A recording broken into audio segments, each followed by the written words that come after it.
안녕하세요, 이호석입니다. 오늘은 제가 어젯밤에 영화 오펜하이머를 보고 왔는데요. 제가 평소에 관심이 많았던 과학기술에 대한 이야기이다 보니까 3시간이 어떻게 갔는지 모르게 정말 흥미진진하게 봤습니다. 그런데 저는 이 영화를 보면서 이런 생각이 들었어요. 오펜하이머 영화는 과거가 아니라 현재의 이야기라는 생각 말이죠. 왜 그렇게 생각했는지 지금 바로 확인하시죠.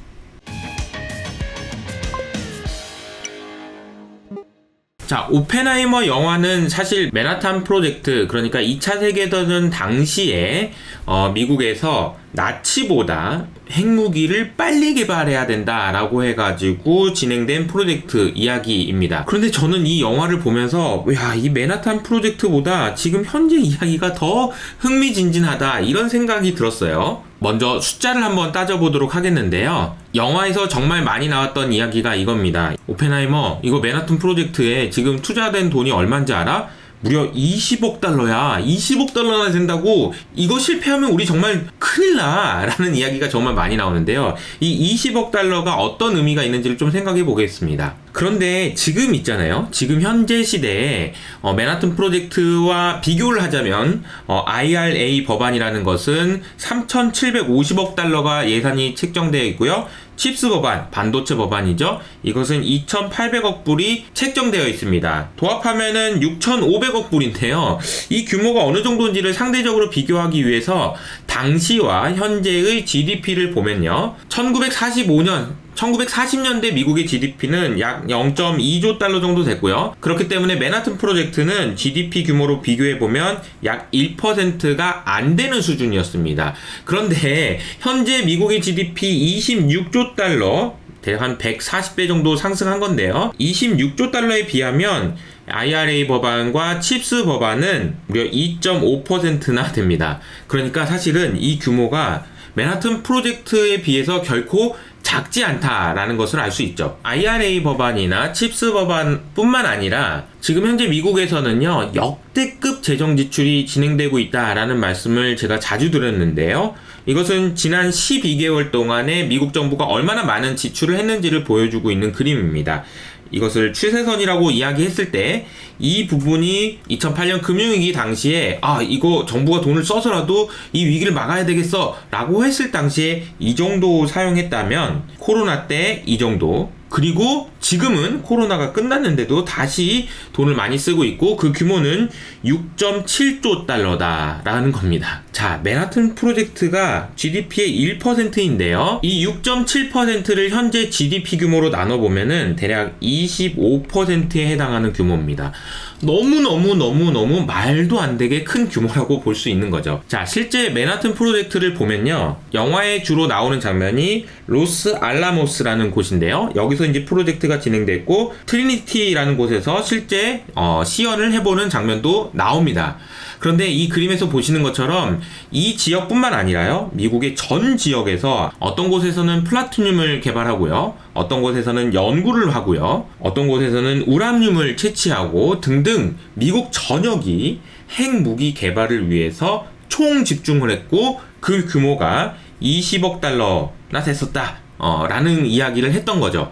근데 이 그림을요, 현재 상황으로 바꿔보면 어떻게 되냐면요. 이런 그림이 됩니다. 지금 배터리라든지 아니면 신재생, 그리고 탄소 포집, 그리고 반도체 등등 포함해가지고 미국의 안보와 기후 문제를 해결하기 위해서 투자하겠다는 이 법안에 의해서 미국 전역은 다시 맨하탄 프로젝트와 유사하거나 오히려 더 큰 규모의 대규모 프로젝트가 진행되고 있다라는 거죠. 흥미로운 사실은 영화에서도 나왔지만 이렇게 말도 안 되는 당대 최고의 석학들, 과학자들이 모여서 맨하탄 프로젝트에 참여를 했고 이렇게 하다 보니까 정말 실제로 이것이 가능할 수도 있다라는 이론이 나온 이후로 불과 3년 만에 핵무기가 개발되는 정말 엄청난 성과를 이루게 됩니다. 미국으로 모이라는 거죠. 그런데 최근에 발표된 유엔의 자료에 따르면 22년 작년에 미국으로 들어간 직접 투자의 규모는 약 22% 정도 수준으로 압도적으로 많은 돈이 미국으로 들어가고 있다. 직접 투자되고 있다라는 겁니다. 이 직접 투자라는 것은 공장을 짓든 뭘 짓든 새로운 돈들이 들어가고 있다라는 것이고요. 뿐만 아니라 미국으로 지금 돈 싸들고 가는 사람들이 너무 많습니다. 미국에 직접 투자하는 것은 아니더라도 주식을 사고요. 과거 어느 때와 비교할 수 없을 만큼 압도적인 규모의 주식을 외국인들이 매수하고 있고요. 뿐만 아니라 채권을 사려고 하는 사람도 정말 많다라는 것을 알 수 있습니다. 자, 이 그림은 미국 정부에게 나 돈 빌려줄게. 야, 5% 해주면 난 너무 좋을 것 같아. 라고 하면서 미국 정부에 돈을 빌려주는 거고요. 난 미국 기업들이 이길 것 같아. 그러면서 미국 기업의 주식을 사려는 외국인들이 이렇게나 많다라는 거죠. 이것은 마치 맨하튼 프로젝트 당시에 유럽에 있는 정말 유능한 과학자들, 천재적인 과학자들이 미국에 모였던 것과 비슷하다라는 생각이 들 수밖에 없습니다. 정리를 하면 이렇게 되겠네요. 맨하튼 프로젝트는 무려 20억 달러나 되는 어마어마한 돈이 투자되긴 했지만 GDP 대비로 따졌을 때는 1%밖에 되질 않고, 심지어 최근에 미국의 재정 지출 규모는 GDP 대비 25% 규모나 되니까 정말 말도 안 되는 돈들이 투자되고 있다라는 것이고요. 두 번째로는 당시 맨하튼 프로젝트에서 미국으로 끌고 왔던 사람들이 과학자였다면 지금은 엄청난 돈들이 미국으로 빨려 들어가고 있다라는 이야기를 했습니다. 두 번째 주제는, 자, 이렇게 바뀐 세계 질서에서는 누가 승전국이 되고 누가 패전국이 될까요? 라는 질문인데요. 자, 그러면 이 이야기를 한번 해봐야 됩니다. 제가 얼마 전에 네이버 프리미엄 컨텐츠에 자세하게 소개해드린 내용인데요. 만약에 독일에서 자동차 산업이 망하면 어떤 일이 일어날까라는 이코노미스트 기사를 소개해드린 적이 있습니다. 이 내용은요, 폭스바겐의 CEO가 노키아가 망하기 직전에 CEO가 했던 말을 그대로 하더라. 야, 이거 지금 큰일 난 것 같다 라는 이야기였는데요. 이런 상황이라면 독일의 선택은 무엇이 되어야 될까요? 얼마 전에 인텔의 CEO인 겐슬러를 독일의 총리인 울라프가 만나서 이런 이야기를 했습니다. 인텔, 니네 독일로 들어와서 반도체 공장 지으면 우리가 110억 불 줄게.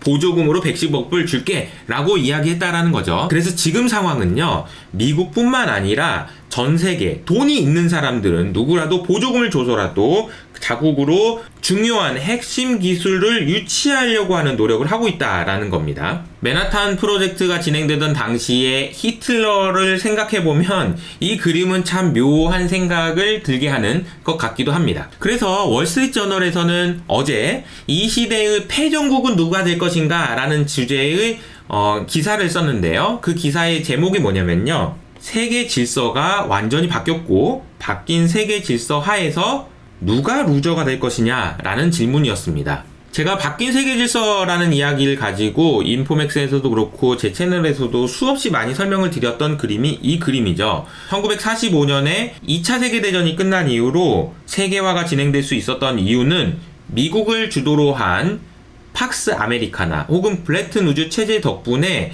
자유무역이 가능했기 때문입니다.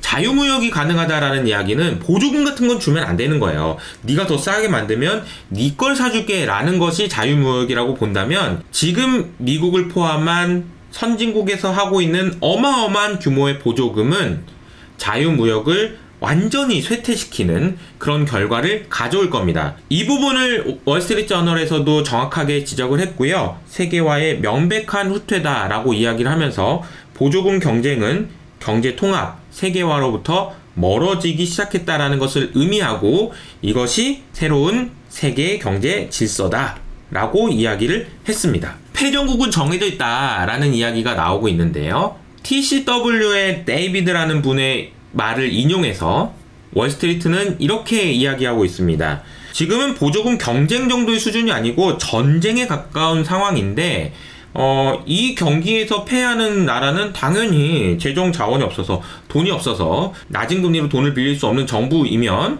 뭐 가난한 국가가 어떻게 하겠어. 보조금 못 주는 나라가 지는 거지 라고 이야기를 하면서 나왔던 이야기가, 자, 유럽, 미국, 중국과 같은 소위 말하는 강대국, 그리고 어떻게 해서든 돈을 땡겨가지고 보조금을 줄 수 있는 나라를 제외한 나머지 나라들이 패전국이 될 수밖에 없다라는 이야기를 하고 있습니다. 다행인지 불행인지 이 기사에 나왔던 나라는 영국과 싱가포르지만 과연 우리나라도 여기서 예외가 될 수 있을지에 대해서는 저도 의구심이 드는 것이 사실입니다. 자, 두 번째 주제를 정리하면요, 바뀐 세계 질서, 즉 자유무역 같은 건 없고요, 보조금을 많이 줄 수 있는 맨하튼 프로젝트처럼 보조금을 많이 줄 수 있는 그런 상황이 돼버린 바뀐 세계 질서 하에서는 승전국은 아마도 미국을 포함한 선진국들이 될 가능성이 높고 패전국은 돈이 없는 애들이 될 수밖에 없다 라는 다소 억울하면서도 짜증나는 이야기가 결론입니다.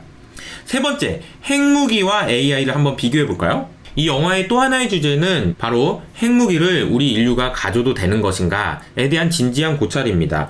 왜냐하면 핵무기를 한번 만들어 놓고 보니까 이 무기를 사용하는 것을 멈추는 것이 너무 어렵다라는 생각이었던 거죠. 마찬가지로요. 지금 우리는 핵무기에 준하는 새로운 기술을 새로운 과학 혁신을 기다리고 있고 기대하고 있는데 그것이 AI라고 본다면 유발 하라리는 AI에 대해서 이렇게 지적을 했죠. 인류를 운영하는 운영 체계가 해킹당한 것과 같다라고 이야기를 했는데요. 이 부분도 사실 제가 네이버 프리미엄 컨텐츠에 자세하게 소개해드렸던 그 내용입니다. 챗 GPT에게 유발 하라리의 생각을 이야기해보라고 했던 그 글이었는데요. 자세한 내용은 밑에 있는 댓글을 확인해 주시고 이 글에서 제가 가장 기억에 남았던 문구는 이 문구였던 것 같습니다. 핵무기가 있다고 해서 더 좋은 핵무기가 바로 만들어지는 것은 아니지만 AI는 AI가 있기 때문에 더 좋은 AI가 만들어질 수 있고 우리 인류가 생각하는 운영체계, 즉 우리 인간만 생각할 수 있는 새로운 것들을 AI가 또 만들어낼 수 있다라는 의미를 AI가 만들 수도 있다라는 것을 의미하기 때문에 이것은 핵무기보다도 더 무서운 거다라는 이야기를 하고 있거든요. 자, 그래서 결론을 말씀드리면 사실 맨하튼 프로젝트라는 이 엄청난 영화를 통해서 우리가 알게 된 것은 야, 정말 대단한 일이 있었구나 라는 거였는데요. 제가 생각할 때 지금 현재 이야기는 이보다 더 흥미진진하고 어쩌면 더 위험한 이야기일 수도 있겠다라는 생각이 들었습니다. 이런 상황에서 우리의 투자는 어떻게 해야 될까요? 적어도 이렇게 전쟁에 준하는 일들이 일어나고 있다라는 생각을 하시면서 우리의 투자는 어떻게 해야 되는지에 대한 고민도 같이 해보시면 어떨까라는 생각이 듭니다. 저는 오늘도 여러분들의 성공 투자를 응원하면서 여기서 인사드리도록 하겠습니다. 감사합니다.